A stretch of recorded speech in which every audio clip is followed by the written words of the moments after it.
social media platforms locked in. Today's episode, the preparation for this episode itself was, I think, quite a few years in the making. And we are at this perfect time right now with just 10 days to go for 2025 to end. I can see we are live in all the platforms. Couple of nights back, I had this crazy dream. Every single moment of that dream felt real. Have you faced any such situation before? You woke up and you were like, I was just right there in that dream. Now, I'm going to give you a little bit of a sneak peek of the dream. I was working as usual as the head of training and development in Sunsden. Our cohorts are selling pretty big, and we are making money as a byproduct because of the service that we were doing. But then some kind of a weird thought crept in me. Come on, Suryadeep, you were so good at enjoying the process of learning, but here you are getting an opportunity once more. You see a lot of people have this thing like, oh, I want to have the desire to learn, but then the opportunities are not there, too many responsibilities, all of those things are going through. What if you could put all these things aside and jump back into the academic life yet again? Now, I had already finished the whole aspect of completing my dentistry, followed by that the DTM, and then a couple of postgraduate diplomas as well. So why not really get started yet again? So in the dream, I realized sharing that with Yogeshwari, and she gave me the permission. So I went on all the way to Kota, joined an institute over there. By the way, I'm 35 and above at that point of time. So rigorously studied for 2 years, left, right, and center in that entire high pressure environment, cleared to sit for the NEET exams again.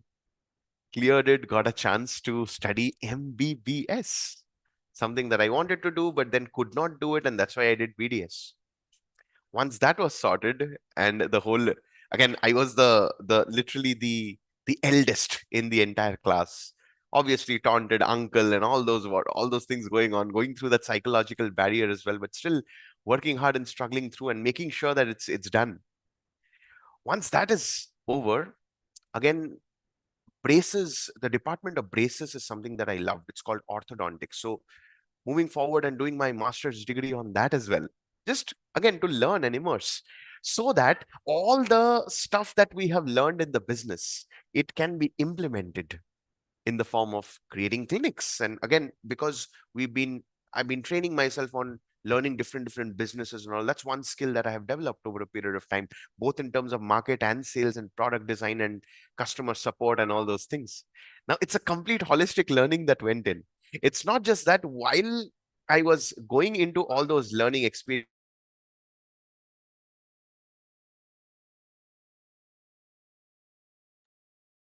it was also more about how I am also learning the mind side of it. So in India, we have these very amazing platforms called Skill India, and then Indira Gandhi National Open University, where you can do distance learning.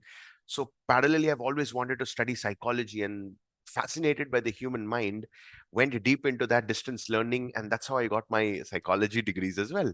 In fact, I probably became one of the country's first to have a dentistry license, a medical license, a counseling license, a distinguished Toastmaster, and of course, my speaker credentials and every single thing. On top of that, while building a personal brand, because I was sharing the journey openly on across social media. Now, it's not that what I wanted to achieve through the learning or after the learning, it was more of how I, for the first time in my life, wanted to enjoy the process of learning. And think about it, all the way from school and then college and then workplace and all, aren't we always playing catch up? There is some problem or some challenge that comes in. Back in school, it was the unit tests or the midterm exams, first term, second term, third terminal exams, and then finally the 10th and 12th, all the big public level exams. In college, the university exams. In the workplace, some problem or the other keeps coming in, and no matter what, you have to keep working harder to solve it. But when do we even get the time to put in the effort to learn about the stuff? Only then we will be able to solve it better, isn't it? And then we get married, we give birth to kids, we have to earn and raise them and all. We are always playing catch up to such an extent where suddenly we feel like, when did this life even come to this stage? Now, that was all about the dream. Now, I'm sure you watching this right now, you also must have felt this at some point of time. Oh, I wish I could have learned that. Oh, I wish I could have learned this. So what I did is I sat down with AI again and I told AI about the dream. As usual, the last episode I told you that I use AI as my sparring partner. So I just shared the entire dream and just asked for a hypothetical scenario of, is this dream realistically possible?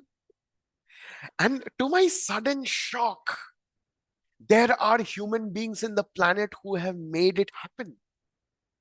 There are people in this world who learned multiple set of things and then they became international level guest lecturers.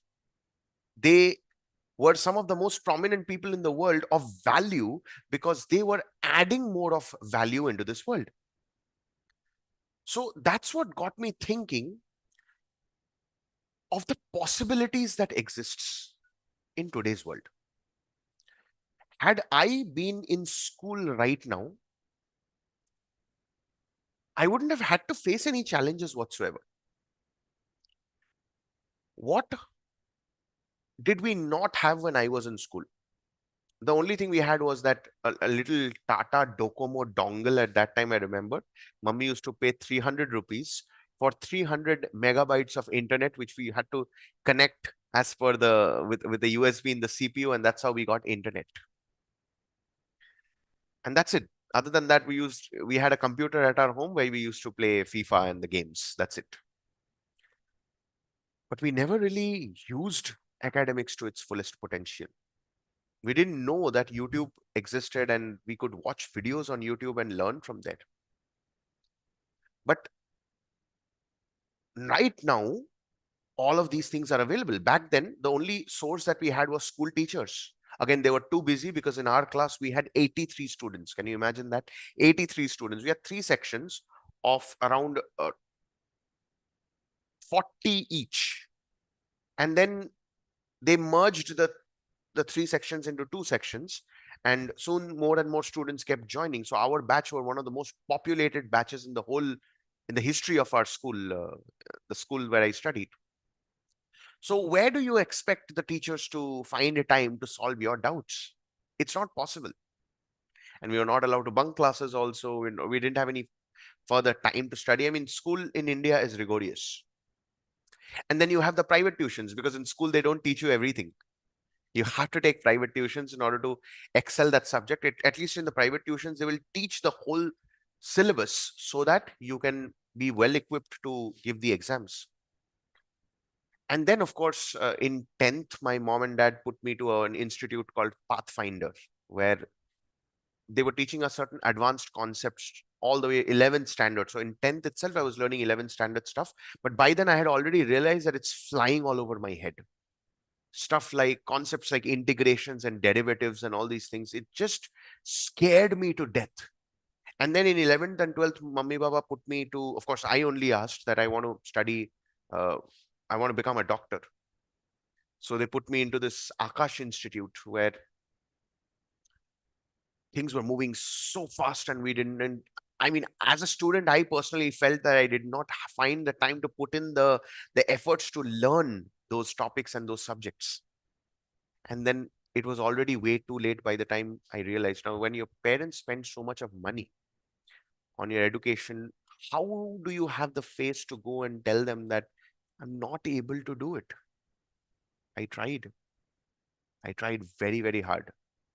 The worst thing happened is after I joined dentistry, and I realized the very first day in an anatomy class that the subject is flying over my head. Its concepts are so difficult to understand. And that is because we only had professors, we only had books. And even back then, I didn't have enough internet in my phone to learn, or I didn't even have the awareness that we can learn using the internet because our teachers didn't tell us. Well, how will they tell us if they don't even know? And here's the curse of expertise. When a professor is teaching on a particular subject, on a particular chapter, we have to understand that they've been doing this for what, 20 years, 30 years, because they've had that experience. It's not possible for them to come down to the students' level and explain it to them. Very, very few teachers in this planet are able to do so. And the only two teachers that I can recall, actually three, in school. Class two, my class two's class teacher back in 2003, Mr. Bobby Baxter. I keep talking about him all the time. He's a principal right now. Maybe at someday we'll bring him to our Daily Life with Dr. Surya episode. And then second was Dr. Samuel Massey. He was our English teacher, English language teacher, classes 11th and 12th. I remember he was such an amazing soul. He gave me his Macbeth notes to study and prepare. And it was so magical just asking him, and he very, very lovingly gave off all his notes so that we can practice and study in the exam. It was really, really such an amazing thing. And of course, later he counseled me and took me out of that depression and anxiety state that I was in. The true doctor. He is a PhD, so pretty crazy. And then the third professor that I can actually, I take four names, okay? Third professor is Dr. Vinayak from periodontics department in Oxford Dental College. This man, he loved stand-up comedy, and his unique way of teaching and his interactions, quirky interactions, something that I remember. It's always amazing. He was so encouraging to me all throughout. One of the only professors I think who encouraged me to the during my dentistry days and just told me, just go ahead and doing what you do. You're going to be too good at it. And that's why I guess as I'm exploring the learning and stuff, somewhere stand-up comedy and everything that I feel is little there inside. I love to be humorous and share the stories. Not exactly stand-up comedy level. I don't want to be a stand-up comedian as such, but again, the traits are there, so why not? And then finally, Dr. Sindhu. She was an oral medicine professor. And she was the one who sat down with me. And for the first time, I saw a professor sitting down and asking me, what are my dreams? What is it that I would like to do? What are my aspirations? And I had to kind of open up to her. It was crazy. Now, if I go to school or if I go to college, here is what I would do. Definitely, I have my laptop with me or I have my phone. The first and the foremost thing, obviously, we know the AI tools are giving such phenomenal offers for all the students. And because I have a student ID card, I would take the premium subscription of all these platforms and start uploading my books over there. Somewhere get the hold of the PDF version of the book, or as I'm reading, take the picture and upload the pictures in the AI and ask AI to teach me every single topic. So now I'm not reading the book and I'm not making notes. Rather, I am uploading the chapter and asking AI to explain it to me. Now, if that happens, I'm also going to get certain pictorial representations, YouTube tutorial guides.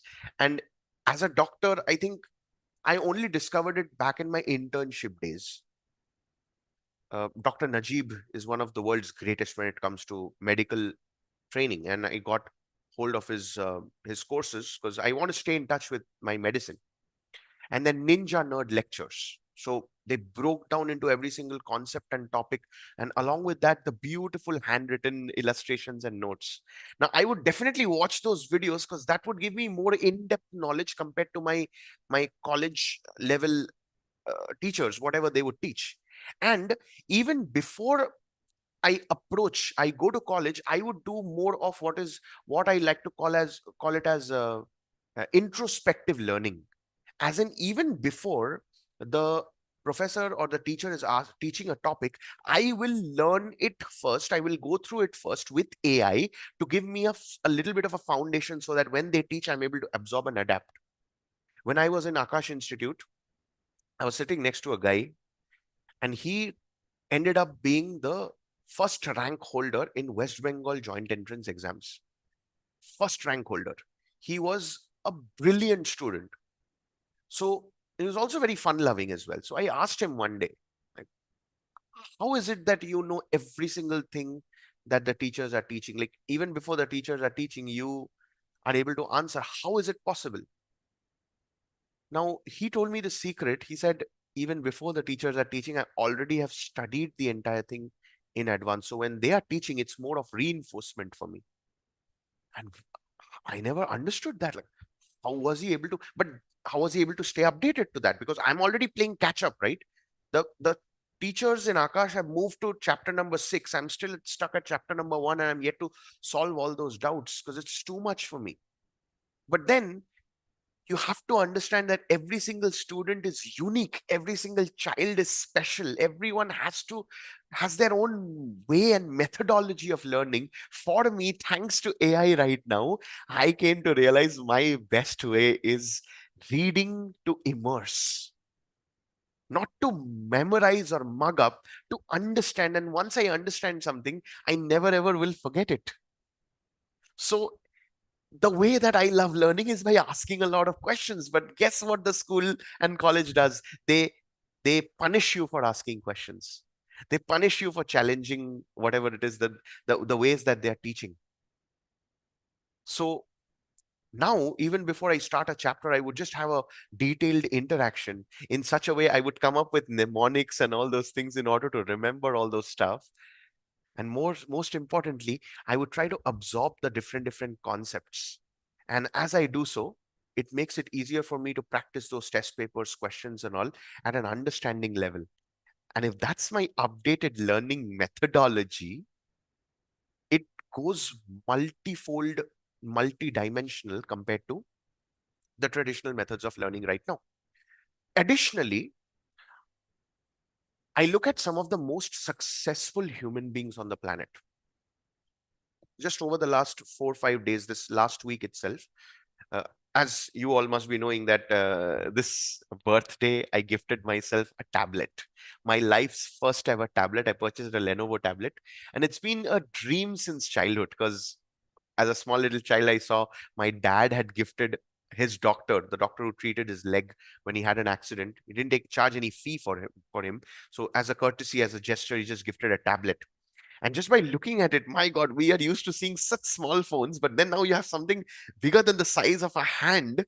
And that's where you can read stuff, you can learn, you can watch videos, whatnot. So a tablet and a laptop, these are the two things I've been fascinated about. A laptop I already have, and to this date, my laptop is literally my sacred space. As in, I don't have any games, I don't download any form of entertainment or any of these things. Of course, yeah, movies and all I do watch, but laptop is where I mainly do my learning, and that's my office. So my tablet is something that I always wanted to have, which will replace these physical books because it's difficult to clean them. Very, very difficult. But if I'm able to have the Kindle version of it or the ebook version of every single book, I can literally read it. So I got a huge 12.7-inch tablet. Over the last 5 days, I was trying to find out, okay, and again, interactions with AI, like what are the definitions of success? How is it that some people are so successful that they are able to earn in 1 hour what an average person is earning as their entire annual salary? How is it possible? So I was asking all these open-ended questions, and the response that I received blew my mind. As AI is my sparring partner, it also analyzes the way that I think because I fed so much of data about me. And AI gave me this very interesting insight that the most successful people don't just work on their knowledge, they work on their skills, and they work on their deep-rooted mindset. So I asked myself, okay, fine, what is it that I need to work on in terms of mindset? And then I found the research papers of some of the world's greatest legends ever born in this world. And I'll give you a couple of names right now. Bob Proctor. He took the teachings of his mentor, Napoleon Hill and Earl Nightingale. So Bob Proctor was not really the most brightest, yet he studied the brightest people of his entire generation, found patterns, and created a life out of it. His mentor, Napoleon Hill, Napoleon Hill's mentor, Andrew Carnegie, uh, Buckminster Fuller. And as I started discovering that entire realm, I started meeting some more people. The Secret, of course, I read that book. So The Secret coaches, Jack Canfield, Brian Tracy, Dr. John DeMartini, Dr. Joe Dispenza, Dr. Joe Vitale. It's crazy how they have just found something and they went deep in it, and then they started teaching the world the same thing. John Maxwell in terms of leadership, Simon Sinek in terms of leadership, recently Tony Robbins, Robin Sharma, who combined fiction with non-fiction in the perfect manner, Dr. Bruce Lipton, Dr. Deepak Chopra. Now, these were legends who obviously became the best, and they crafted their entire work, condensed it in a book, and wrote it for the world. So at this point of time, I can purchase their book for obviously it's not going to be that expensive, less than the price of a pizza, where their decades of their wisdom is kind of condensed into days. And as I do so, along with my active work, which right now is working on Sun's Den and building the entire thing, that's one aspect of it. Second aspect of it is the self-education and the self-learning with through books, reading the books. The third aspect of it is going through those intensive immersions. So for me, I always felt that, and I use this term a lot of times, it's weekends are for the weak. Most of the people in weekends, they wait for every weekend to arrive so that Saturdays and Sundays, they can just go out and chill out, watch movies, go for the pubs, partying with friends, whatnot. But the most successful people make the most of their weekends in terms of immersion and upskilling, rapid upskilling. So in the Saturdays and Sundays, if I'm able to dive deep on a seminar, if I'm able to dive deep on a course, the 67 communities that I'm a part of, if I'm able to dive deep and learn their concepts end to end, how's that going to create an impact in my life? Number 4 is stacking up peak performance habits. If I'm able to learn about all these successful people in this planet, I'm also taking some additional names, okay? Zig Ziglar, Seth Godin, um, Daniel Priestley, Gary Vaynerchuk, Alex Hormozy, Russell Brunson. Now, these are experts in their own field, which means just by reading what they are doing and implementing it and following the habits that they are following, there is a possibility that something can shift in me. And guess what? I'm literally doing that publicly, as in every single day, whatever I'm learning, that very next day, I'm sharing it out openly. And that's social proof. That's proof of what is being done. And then I'm going back into AI, getting back into the interaction mode and really learning and immersing in the whole subject. Now that makes me a unique expert. Now, while we want to do a lot of things in our life, it all finally boils down to the money aspect of it. If you have enough surplus of money, you can solve more problems in life. So if weekends I'm going through the seminars, there's still, and of course my habits are also in place, there's still a missing piece, which is the faith.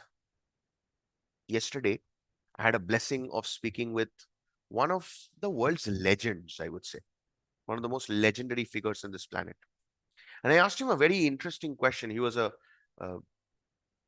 United Nations speaker and one of the most celebrated experts in this world. I just asked him, if I have to go to your stage, what is it that I need to do? And he gave me 2 very simple action points with a lot of examples. The examples I'll not bore you with, rather, the 2 action steps he told me. First is work hard at whatever it is that you are doing, the harder than you have ever worked, and things will start to open up. Second, start working on your faith. Now, these 2 things, the first thing, It's so true because I've never really done enough. I know that. I accept that. All the companies that I've worked for, I kind of figured out that even if you work at 20% or 30% of your optimum capacity, it still pays you the monthly salary. And even if you work at your 110%, you're not going to get the growth. In fact, you'll be given more work. That's the sad part of the corporate, is what I personally experienced. So why bother? Why work that hard? Just let it be as it the bare minimum that is needed, isn't it? But in this situation right now, where I am at, I don't have a job. I resigned. And at this point of time, I'm working towards building Sun's Den. And the way we are doing it is very simple. We are teaching every single thing that we know every single day out live on social media.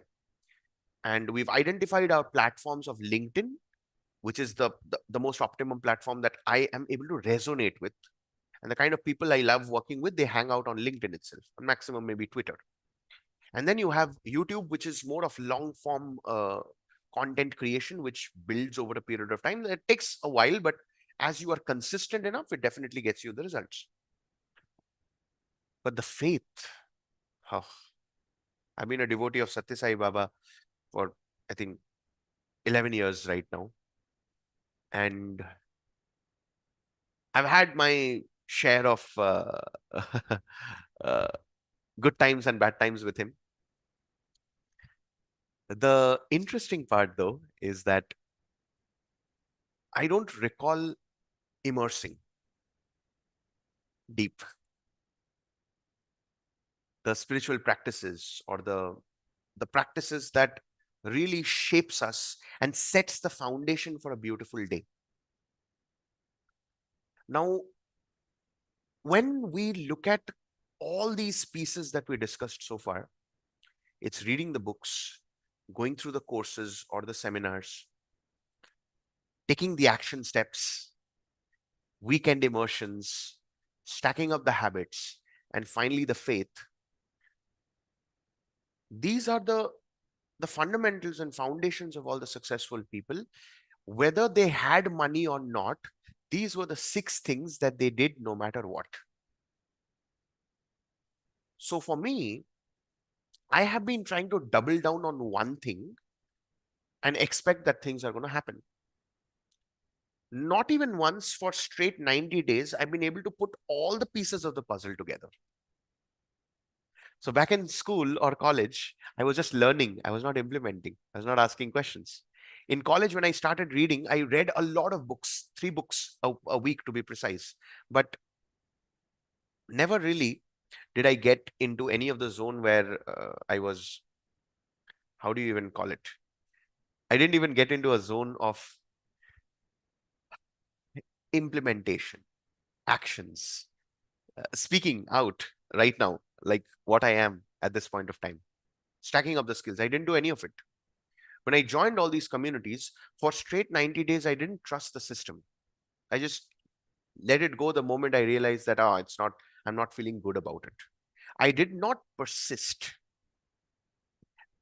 And the same thing goes for now when I'm not persisting on the things that actually pays me money, which is the job or the actual making videos, and all over a period of time, we know that it will compound, right? Efforts are always compounded.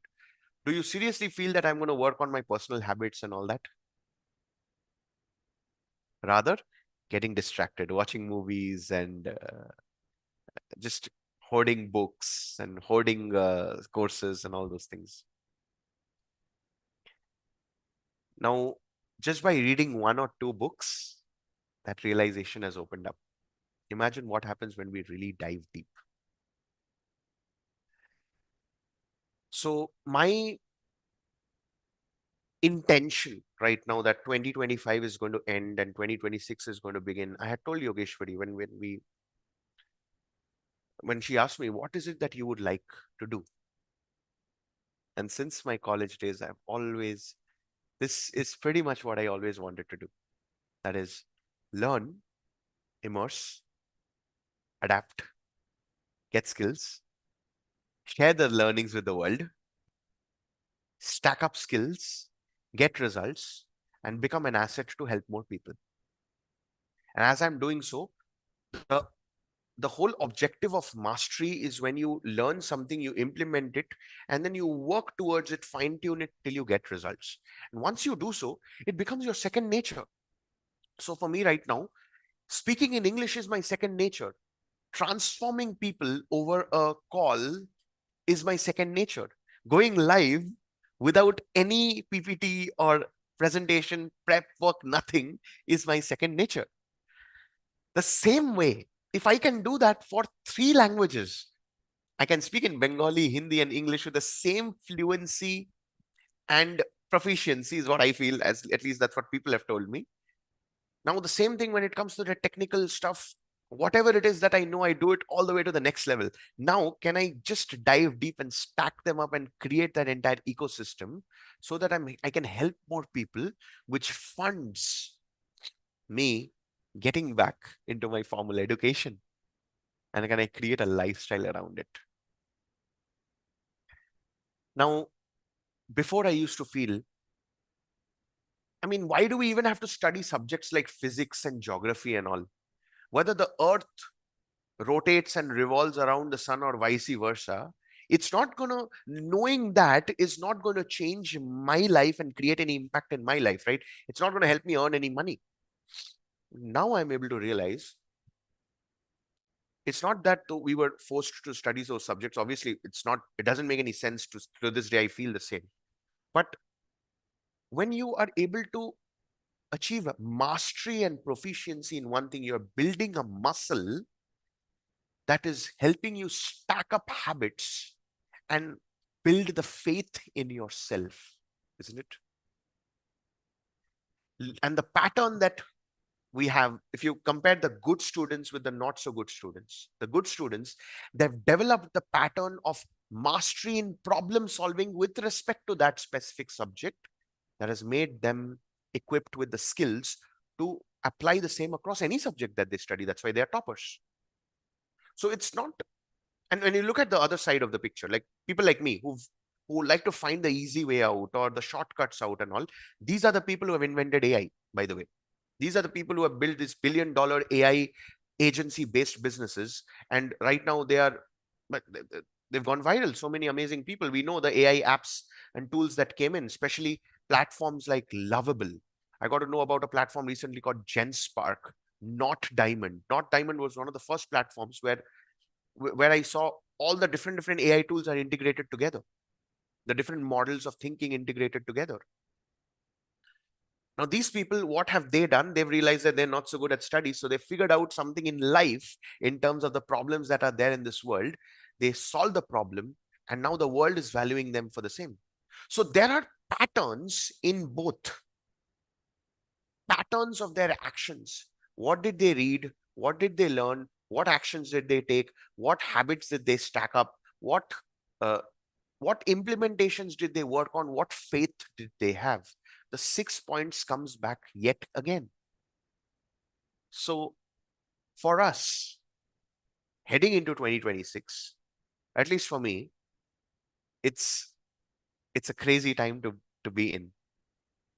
Now, once I had that entire interaction with AI, the whole dream related interaction, which I just shared with you, I just asked, okay, what's my next step?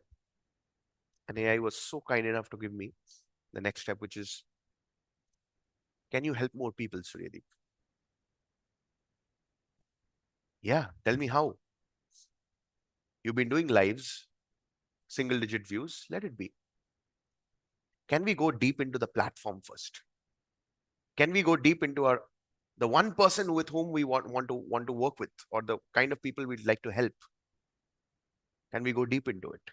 Can we just start talking to only those people? Because both you and I know you're good at writing, and when you write, people feel good. Your perspectives, people feel resonated with. Is there anyone in this world who's done that, which you can model and mimic? And I think if we've put all these pieces together, again, just to summarize, the dreams that you have, the books that you read, the work that you do, action steps that you take, the emotions that you go through, the intense upskilling that you experience, the courses and seminars, breakthroughs that you have, and finally the faith. Of course, yeah, the habits as well. Habits that puts all the pieces together. If these six things are what shapes us, can we get into a zone of starting that? No, I have already started it. Today, yet again, fifth straight day, waking up at 4. I feel like my antennas get immediately alerted the moment the alarm rings. I'm yet to get into the process of uh, identifying what time I need to go to sleep in order to have that sound sleep. But it all takes 66 days for the entire body to get into that momentum. I've already realized that the body has stopped, the body had started repelling junk food or any fried items and all that. Doesn't feel that good. And that's a very, very good thing, right? So now that 10 days are left, the next 10 days, I would like to go deep into the aspects of life that I always work on at the end of every year. And we're going to decode all of that one category at a time. So there's going to be a lot of in-depth stuff coming your way. Please note that this every single thing that we've discussed today, the most fundamental thing that decides whether you are going to adapt it all or not is the way you communicate with yourself. I talked to quite a few people over the last couple of days, and the only thing that I say to myself is, what can I learn from this conversation? What can I adapt from this conversation? How can I take this conversation and improve myself? And that's the only way I know I can grow. So I want to ask you and implore you the same as well. How can you talk to yourself in a way that serves you and not depletes you? The world is already doing that. You need not do that to yourself. With that, see you tomorrow. Have a phenomenal rest of the Sunday ahead. And the upcoming next 10 days is going to be deep. It's going to be intense. And I can't wait, because it's always something that I look up to the end of the year. I'll see you in the next one. This is Dr. Sridhi. Love you so much.